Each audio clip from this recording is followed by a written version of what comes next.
मित्रों नमस्कार। सूचना की दुनिया पर आपका स्वागत है। मैं हूं डॉक्टर सुभाष चंद्र सिंह। आज पश्चिम बंगाल की एक सप्ताह बाद मैं बात कर रहा हूं। 2 तारीखें महत्वपूर्ण हैं, एक 9 अगस्त और आज की तारीख 9 सितंबर। 9 अगस्त में पश्चिम बंगाल की राजधानी कोलकाता में एक जूनियर डॉक्टर के साथ रेप हुआ और उसकी नृशंस हत्या हो गई। और आज 9 सितंबर है। सुप्रीम कोर्ट ने स्वतः संज्ञान लेते हुए जो सुनवाई शुरू की थी उसकी तारीख आज 9 सितंबर को थी। सुनवाई हो गई। सुप्रीम कोर्ट ने 21 अगस्त की सुनवाई में ममता बनर्जी सरकार को जमकर लताड़ लगाई थी और सावधान किया था कि सीबीआई जो जांच कर रही है उसमें आप सहयोग करिए।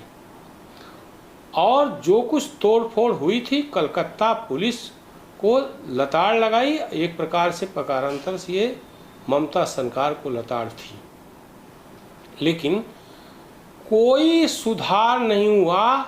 21 वकीलों की फौज ममता सरकार की ओर से लड़ रही है, जिसके नेता हैं कपिल सिब्बल, जिनके बारे में ये जो कुख्यात हैं आतंकवादियों का केस लड़ने के लिए, भ्रष्टाचारियों का केस लड़ने के लिए, रेपिस्टों का केस लड़ने के लिए।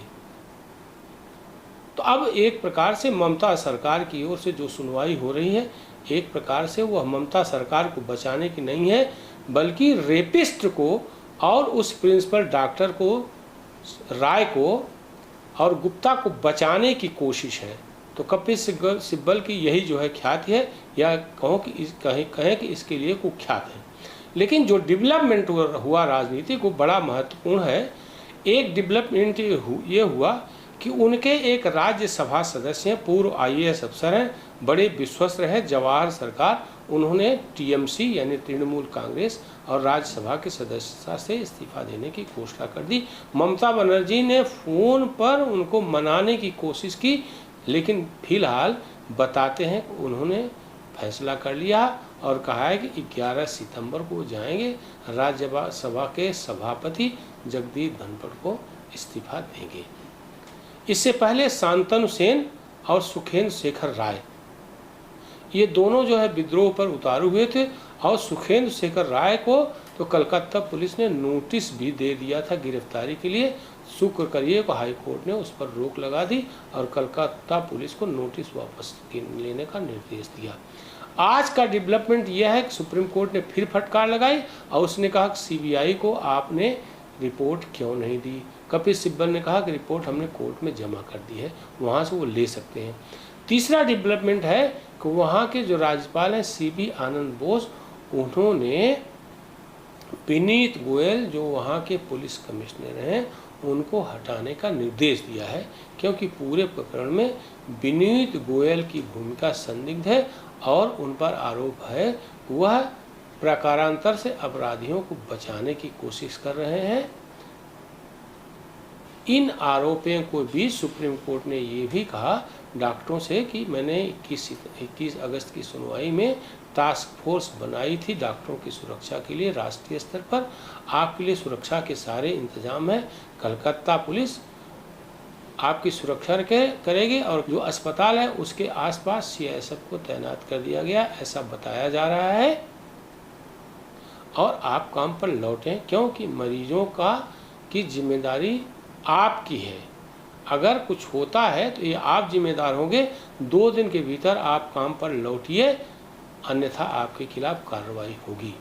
और आपको मैं बता दूं, लगातार 1 महीने से आज तक 9 सितंबर तक लगातार पश्चिम बंगाल में आंदोलनरत हैं डॉक्टर।